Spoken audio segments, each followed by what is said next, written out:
지난 42년 동안 주님께서 시작부터 오늘에 이르기까지 함께해 주셨고 지켜주셨기에 우리 목민교회가 오늘 이곳에 존재하고 있는 줄로 믿습니다. 하나님께 감사를 드리고 또한 앞으로도 하나님께서 우리 목민교회와 함께해 주셔서 우리 목민교회가 은혜가 충만한 교회, 사랑이 충만한 교회, 그리고 날마다 성장하고 부흥하는 교회가 될 줄로 믿습니다. 이 시간 하나님께 감사와 영광의 박수를 함께 올려드리도록 하겠습니다.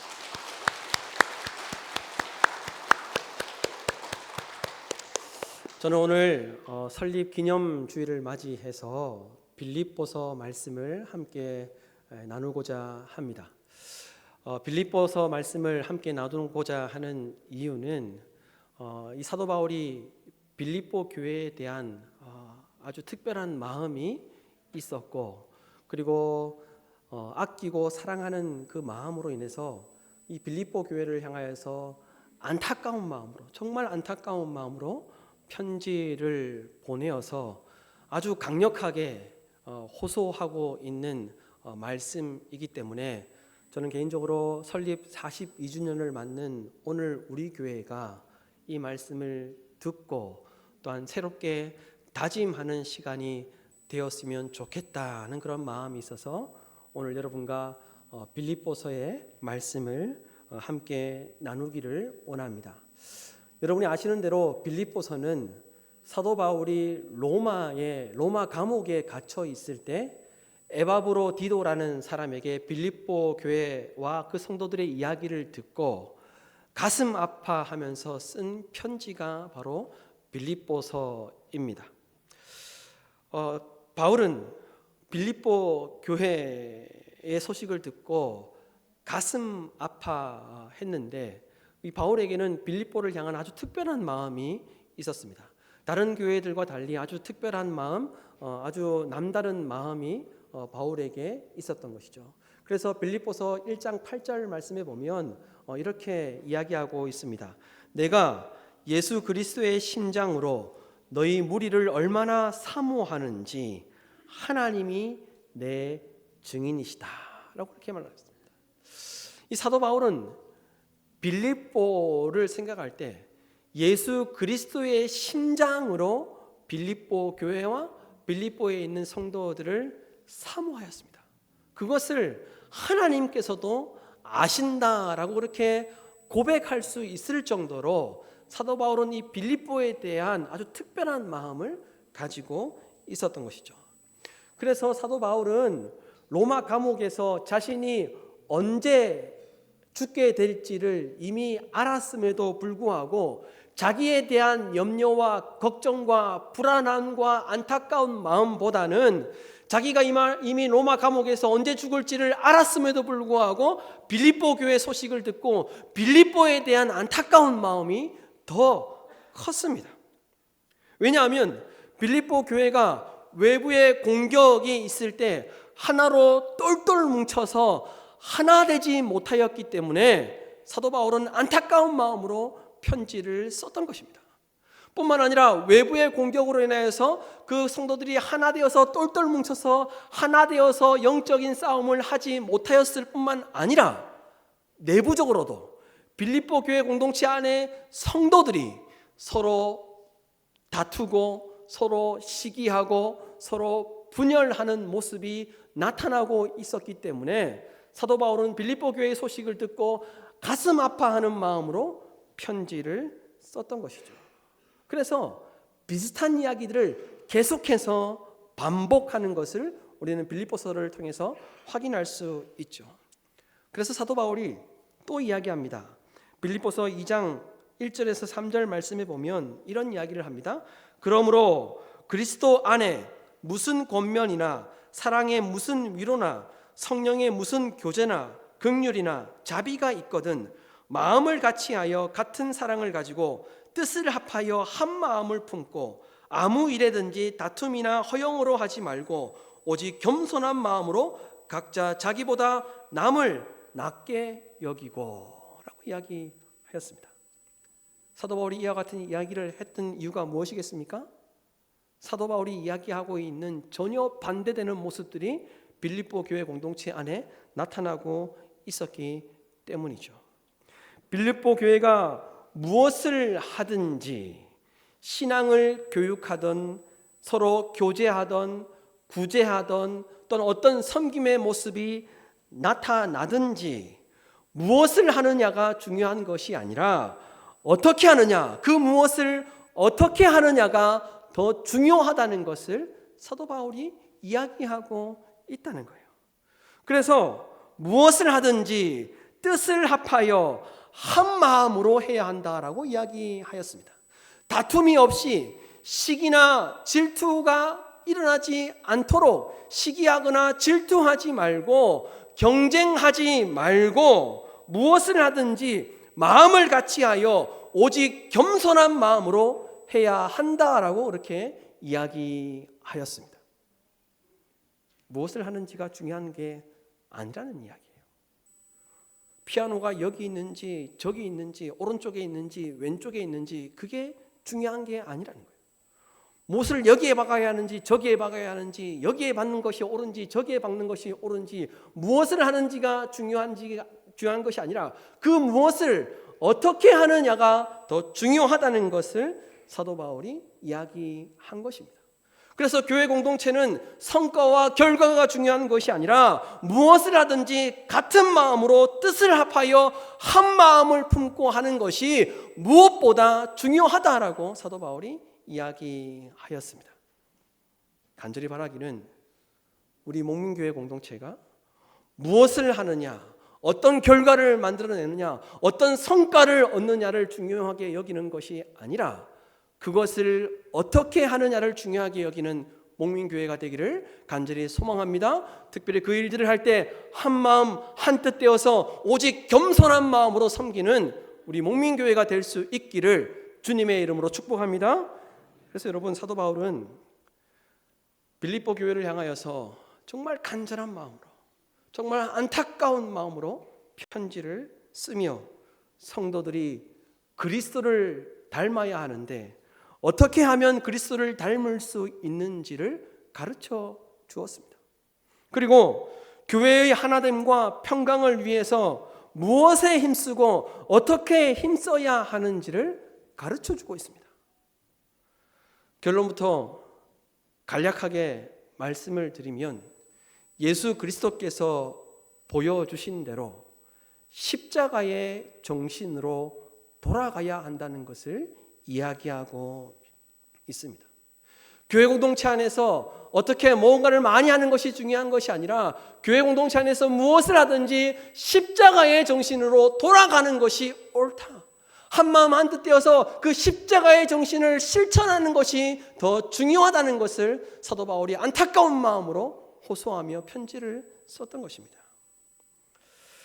따라서 저는 오늘 말씀을 통해 설립 42주년을 맞이한 우리 목민교회가 십자가의 정신 위에 바르게 세워짐으로 예수 그리스도를 닮아가는 우리 목민교회와 우리 목민의 모든 성도들이 되기를 간절히 소망합니다. 그래서 무엇을 하든지 한 마음 한 뜻 되어 더욱더 온전해지는 성도들로 가득하여서 우리 시온찬양대가 찬양했던 것처럼 부흥하는 그런 목민교회가 되기를 주님의 이름으로 축원합니다. 그리하여 다시 십자가의 정신으로 돌아가서 복음의 능력이 나타나는 교회 공동체가 되기를 간절히 소망합니다. 여러분, 이를 위해서 첫째로 우리 모두는 다 예수 그리스도의 마음을 품어야 합니다. 성도는 예수 그리스도의 마음을 품고 신앙생활해야 한다는 것입니다. 여러분, 5절 말씀을 보십시오. 5절 말씀을 다 함께 한 목소리로 한 번 더 읽도록 하겠습니다. 너희 안에 이 마음을 품으라. 아멘. 너희 안에 이 마음을 품으라. 곧 그리스도 예수의 마음이니. 사도 바울은 빌립보 교회 성도들의 모습 가운데 예수 그리스도의 모습이 나타나기를 원했습니다. 그래서 오늘 말씀이 있기 전에 빌립보서 1장 27절 말씀에 보면 먼저 이런 이야기를 합니다. 오직 너희는 그리스도의 복음에 합당하게 생활하라. 오직 너희는 그리스도의 복음에 합당하게 생활하라. 이는 내가 너희에게 가보나 떠나 있으나 너희가 한 마음으로 서서 한 뜻으로 복음의 신앙을 위하여 협력하는 것과 라고 말씀하고 있습니다. 사도 바울은 성도들이 예수 그리스도의 복음에 합당한 생활을 하기를 원했습니다. 복음의 신앙 위에 바르게 세워지기를 원했습니다. 그래서 모두가 다 한 마음으로 똘똘 뭉쳐서 영적으로 그 영적인 전쟁에서 싸움에서 이기기를 원했고, 또한 한 마음으로 한뜻 되어서 신앙생활을 하기를 사도 바울은 간절하게 원했습니다. 그래서 빌립보서의 말씀 보면 예수 그리스도에 대해서 여러 번 계속해서 강조하고 있죠. 우리가 읽었던 5절 말씀도 너희 안에 이 마음을 품으라 곧 그리스도 예수의 마음이니. 너희 안에 이 마음을 품으라 곧 그리스도 예수의 마음이니. 사도 바울이 말하는 마음을 품으라는 이 말은 현재 진행형 동사입니다. 그러니까 지금 이 마음을 품어야 한다는 거예요. 과거에 품었던 그 마음이 중요한 것이 아니라, 옛날에는 그렇게 신앙생활 했는데가 중요한 것이 아니라, 지금 이 시간 현재 예수 그리스도의 마음을 품어야 한다는 거예요. 또한 이 마음을 품으라는 말의 의미는 어떠한 특정한 방식으로 마음의 경향을 갖다는 그런 의미가 있습니다. 그러니까 옆에서 지켜볼 때 지금 저 사람이 어떤 마음을 품고 있는지 느껴야 한다는 거예요. 주변 사람들이. 다시 말해서 단순히 마음이나 생각만 가지고 있어서는 안 되고, 과거의 일이 되어서는 안 되고, 오늘 현재 지금 예수 그리스도의 그 마음, 예수 그리스도의 태도와 그 행동이 지금 오늘 나타나야 한다는 겁니다. 그것이 이 마음을 품는 것입니다. 그것이 예수 그리스도의 마음을 품었다고 할 수 있다는 것입니다.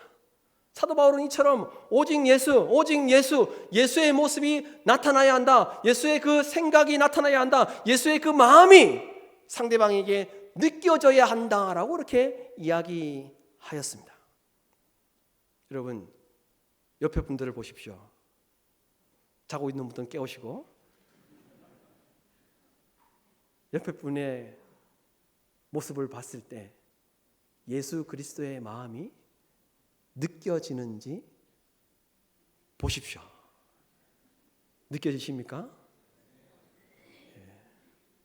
부부는 눈도 안 마주칩니다.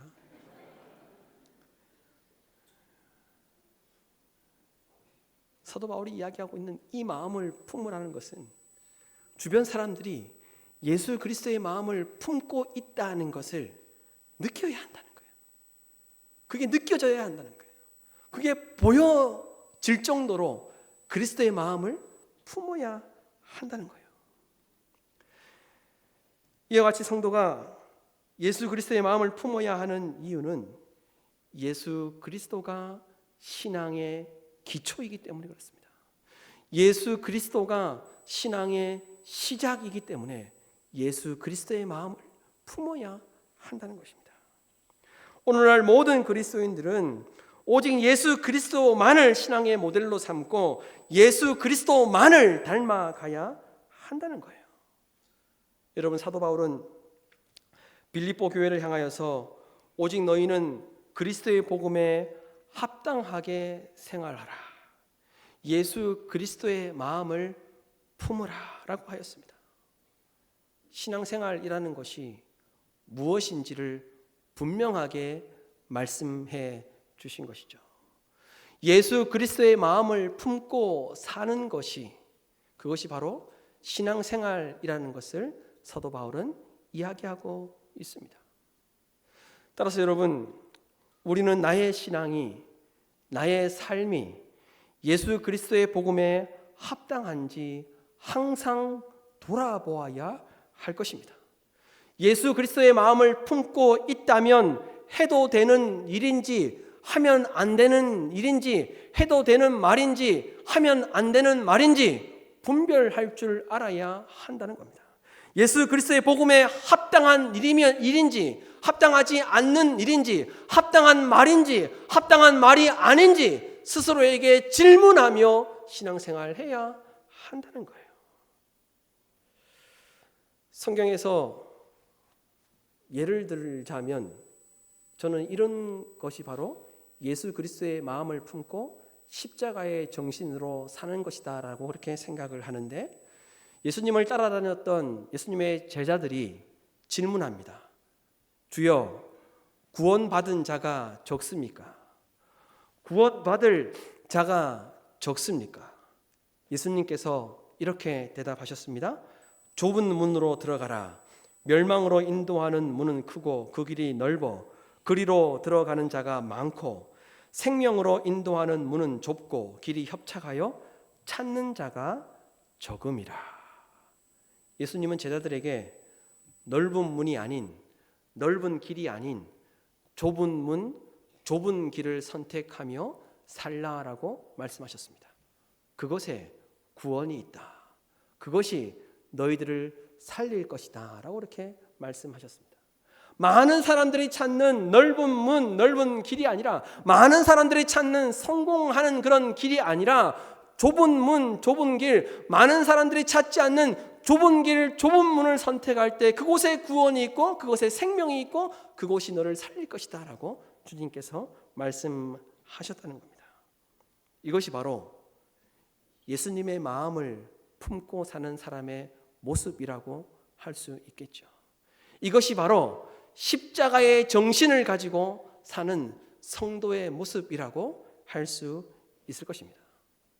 그러므로 여러분, 성도는 나의 본성대로 나의 야망에 따라 선택하는 것이 아니라, 내가 하고 싶은 것을 선택하며 사는 것이 아니라 예수님의 마음을 먼저 품고 예수 그리스도의 복음에 합당한 것이 무엇인지 먼저 살피는 삶을 살아야 한다는 것입니다. 간절히 바라기는 설립 42주년을 맞는 오늘 우리 목민교회 모든 성도님들은 정말 예수 그리스도의 마음을 품고 다시 태어나는 저와 여러분이 되기를 간절히 소망합니다. 그래서 예수 그리스도의 마음을 품고 예수 그리스도의 정신으로 사는 저와 여러분이 되기를 주님의 이름으로 축복합니다. 다음으로 예수 그리스도의 복음에 합당한 십자가의 정신으로 살기 위해 둘째로 자기 권리를 포기하고 자기 비움을 실천하며 살아야 합니다. 성도는 자기 권리를 포기하며 자기 비움을 실천하며 살아야 한다는 거예요. 여러분 6절에서 7절 말씀인데 6절에서 7절 말씀을 다 함께 한 목소리로 읽도록 하겠습니다. 그는 근본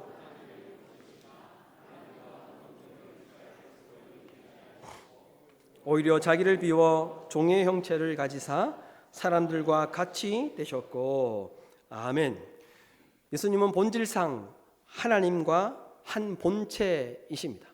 이 본체라는 이 말은 7절의 형체라는 말과 같은 단어인데 실체, 형상이라는 뜻을 가지고 있습니다. 따라서 예수님은 하나님과 본질적으로 같은 분이라는 뜻이죠. 하나님과 같다는 거예요. 하나님과 본질상 같은 존재라는 거예요. 하나님과 본질적으로 같으신 예수님은 하나님과 동등됨을 요구하거나 주장하지 않으셨다는 거예요. 오히려 종의 형체, 종의 신분을 선택하셨고 사람이 되셨다는 것을 사도 바울은 강조하고 있습니다. 그러면서 성도들이 품어야 할 예수 그리스도의 마음이 무엇인지 분명하게 말씀하고 있죠. 예수님처럼 자기 권리를 포기하고 자기 비움의 삶을 살아야 한다는 겁니다. 그것이 성도가 품어야 할 예수 그리스도의 마음이라는 거예요. 여러분, 예수님의 이와 같은 모습이 상상이 되십니까? 상상이 되시나요? 우주 만물을 창조하시고 다스리시는 하나님과 같으신 예수님이 사람이 되셔서 이 땅에 오셨습니다. 그것도 혼자서는 아무것도 할 수 없는 아기 예수로 이 땅에 처음 오셨습니다. 그 전능하신 하나님께서 우주 만물을 창조하시고 다스리시던 그 하나님께서 혼자서는 아무것도 할 수 없는 존재, 모든 것을 내려놓고 모든 것을 포기하고 혼자서는 아무것도 할 수 없는 존재가 되어서 이 땅에 오셨습니다. 이와 같이 예수님은 사람들이 생각할 수 있는 그 이상 상상을 초월할 정도로 낮아지셨습니다. 사도 바울은 성도가 품어야 할 예수님의 마음이 이와 같은 모습이라는 것을 분명하게 이야기하고 있죠. 사람이 상상할 수 없을 정도로 낮은 모습으로 오셨던 그 예수님처럼 너희들도 교회 공동체 안에서 낮아질 수 있는 한 최선의 것으로, 최고의 것으로 낮아지는 모습으로 신앙생활을 해야 한다는 것을 사도 바울은 빌립보 교회 공동체 가운데 말씀하고 있다는 겁니다. 예수님은 자신의 그 모든 권리들을 포기하셨다는 거예요. 예수님은 자신의 그 모든 능력들을 내려놓으셨다는 거예요. 예수님은 자신을 완전히 비워서 그 어떤 것도 요구하지 않으셨다는 거예요. 유진 피터슨이라는 사람이 번역한 메시지라는 성경에 보면 이 6절과 7절 말씀을 이렇게 번역하고 있습니다. 여러분 잘 들어보십시오. 그분은 하나님과 동등한 지위셨으나 스스로를 높이지 않으셨고 그 지위의 이익을 고집하지도 않으셨습니다.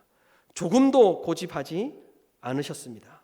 때가 되자 그분은 하나님과 동등한 특권을 버리시고 종의 지위를 취하셔서 사람이 되셨습니다. 그분이 사람이 되셔서 사람으로 사셨습니다. 그것은 믿을 수 없을 만큼 자신을 낮추는 과정이었습니다. 그분은 특권을 주장하지 않으셨습니다. 예수님은 자신의 권리를 고집하지 않으셨습니다. 예수님은 자신이 누릴 수 있는 특권도 내려놓으셨고 포기하지 않으셨습니다. 예수님은 자신의 그 권리와 특권과 고난을 요구하지 않으셨습니다. 여러분, 예수 그리스도의 복음에 합당한 신앙생활이 어떤 모습입니까? 성도라면 믿고 따라야 하는 십자가의 정신이 무엇입니까?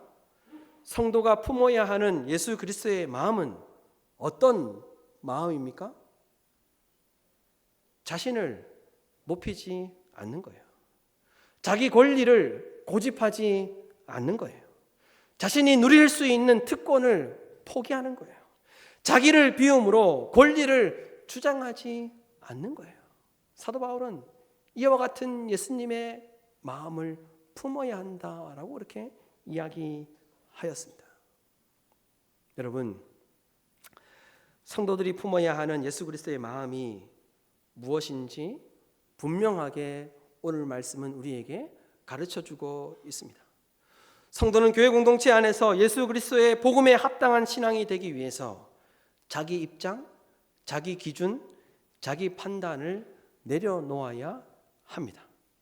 내가 이만큼 섬기고 봉사하고 노력하고 있다는 생각 자체를 하지 말아야 합니다. 내가 이만큼 이 정도 오래도록 신앙생활하고 있는데 내가 목민교회를 위해서 많은 것을 했는데 라는 생각 자체를 하지 않아야 합니다. 인정받으려고 하는 태도를 내려놓아야 합니다. 성도는 자신을 높이지 않아야 하고 자기 권한과 권리를 주장하지 않아야 합니다. 그래야만 사도 바울이 빌립보 교회를 보면서 안타까워했던 그 안타까운 모습이 우리 교회 공동체 안에서 나타나지 않을 수 있을 것입니다. 간절히 바라기는 한 마음 한 뜻 되기 위해서 이러한 예수 그리스도의 마음을 품는 저와 여러분이 되기를 간절히 소망합니다. 자신을 높이지 아니하고 자기 권리를 고집하지 아니하고 자신이 누릴 수 있는 특권까지도 포기하고 자기를 비움으로 권리를 요구하지 않는 우리 목민교회 공동체가 되어서 하나님 보시기에 한 마음 한 뜻 되어 하나님의 기쁨이 되는 우리 목민교회가 되기를 주님의 이름으로 축원합니다. 마지막으로 예수 그리스도의 복음에 합당한 십자가의 정신으로 살기 위해 셋째로 복종해야 합니다. 복종하는 성도가 되어야 한다는 거예요. 여러분 8절 말씀을 보십시오. 8절 말씀을 한 목소리로 함께 읽도록 하겠습니다. 사람의 모양으로 나타나사 자기를 낮추시고 죽기까지 복종하셨으니 곧 십자가에 죽으심이라. 아멘. 예수님은 하나님께서 보내신 뜻을 이루기 위해서 사람의 모습으로까지 낮아지셨습니다. 뿐만 아니라 로마의 철학자 시세로가 이야기한 것처럼 가장 잔인한 죽음을 선택하셔서 십자가에서 죽기까지 복종하셨습니다. 그런데 놀랍게도 그 십자가에 죽기까지 그 복종하심, 그 순종하심을 통하여서 많은 새로운 생명을 구원하시게 되죠. 이것이 바로 복종하는 자가 누리는 영적 비밀이라고 할 수 있습니다. 순종하는 자에게 나타나는 놀라운 하나님의 은혜라고 할 수 있죠. 순종하는 자, 복종하는 자를 통해서 하나님의 놀라운 일을 행하시는 영적인 비밀이 담겨 있기 때문에 사도 바울은 빌립보 교회를 향하여서 너희들도 예수님의 마음을 품어야 한다, 복종해야 한다, 순종해야 한다라고 이렇게 이야기하였던 것입니다.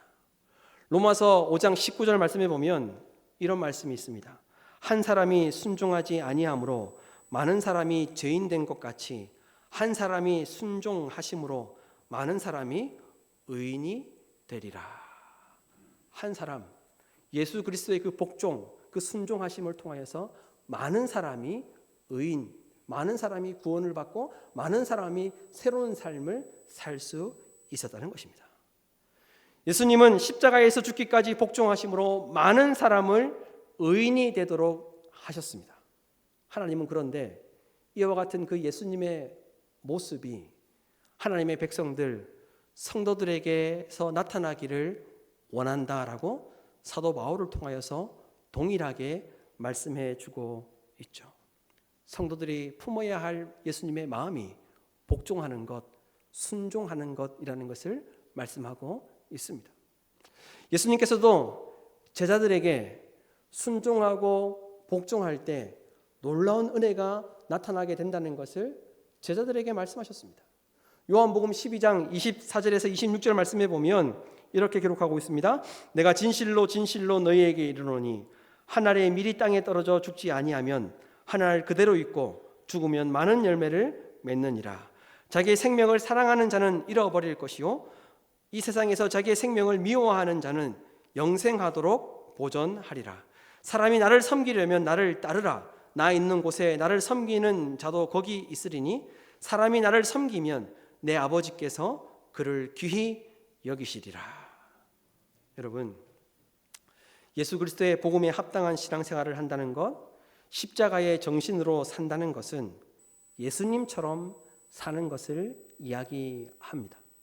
한 알의 밀알이 땅에 떨어져 죽음으로 말미암아 많은 열매를 맺는 삶을 사는 것이 예수 그리스도의 복음에 합당한 신앙생활이요 십자가의 정신으로 사는 것이라는 것입니다. 하나님께서 이런 사람을 귀하게 여기신다 말씀하셨고, 예수님은 이와 같은 인생을 사는 사람이 내가 있는 곳에 그 사람도 있게 될 것이다 라고 말씀하셨습니다. 여러분, 성도는 예수님께서 십자가에 죽기까지 복종하셨던 것처럼 하나님의 나라와 하나님의 뜻을 위해서 복종하고 순종해야 할 줄로 믿습니다. 앤드류 머레이라는 사람이 순종이라는 책에서 순종해야 하는 이유에 대해서 이렇게 이야기합니다. 하나님께서 인간에게 순종을 요구하신 것은, 순종은 인간의 운명을 좌우하는 유일한 명령이다. 하나님의 은혜로 나아갈 수 있는 길을 열어주는 것은 오직 순종뿐이다. 인간이 하나님께 합당한 영광을 돌릴 수 있는 것은 오직 순종을 통해서이다. 성도들의 인생이 어떻게 달라질 수 있습니까? 순종할 때. 하나님의 은혜로 성도가 어떻게 나아갈 수 있습니까? 순종할 때. 하나님의 영광이 우리를 통해서 어떻게 나타날 수 있습니까? 순종할 때. 다시 말하면 성도가 순종하지 않으면 아무것도 아닌 존재가 되고 만다는 거예요. 그 인생에 하나님의 은혜를 누릴 수 없게 된다는 것입니다. 그 인생을 통해서 하나님의 영광이 드러나지 않는다는 거예요. 그러나 순종할 때 그 인생이 변화될 뿐만 아니라 순종할 때 하나님의 은혜로 나아갈 수 있는 삶이 되고 순종할 때 그 인생을 통해서 하나님의 영광이 드러나게 된다라고 앤드류 모레이는 이야기하였습니다. 이것이 성도가 기억해야 하는 영적인 신비라는 거예요. 여러분, 하늘의 미랄이 땅에 떨어져 죽어야 변화와 회복이 일어나게 될 줄로 믿습니다. 하늘의 미랄이 땅에 떨어져 죽기까지 순종하고 복종해야 많은 열매를 맺게 될 줄로 믿습니다. 그러나 죽음이 없으면, 희생이 없으면 오히려 모든 것을 잃어버린다라고 이렇게 이야기하였습니다. 생명을 얻지 못하게 된다라고 이렇게 이야기하였습니다. 간절히 바라기는 오늘 말씀처럼 예수 그리스도의 마음을 품고 하나님의 나라를 위해서 하나님의 뜻에 복종하고 순종하는 목민의 모든 권속들이 되기를 간절히 소망합니다. 여러분, 사실 그러나 예수님께서 십자가에 죽기까지 복종하셨던 것처럼 복종하는 것이 쉽지 않습니다. 하늘의 미달이 땅에 떨어져 죽어야 많은 열매를 맺을 수 있다는 것을 알지만 어떻습니까? 저도 잘 안 되고 우리 모두도 잘 안 됩니다. 제가 작년 10월 달부터 서예 붓을 잡고 이제 글을 쓰기 시작하면서 쓰기 시작한 한 달 반 정도는 날마다 적는 문장이 있었습니다. 나는 날마다 죽노라. 나는 날마다 죽노라를 먹을 풀고 이렇게 하루를 시작하면서 그렇게 그 문장을 적었습니다. 나는 날마다 죽노라. 그래서 제가 제 아내한테 여보, 내가 요즘 다시 붓을 들고 문장을 적는 게 있는데 나는 날마다 죽노라를 적는다 그랬더니 제 아내가 저한테 이런 말을 했습니다. 집에서 좀 죽어라.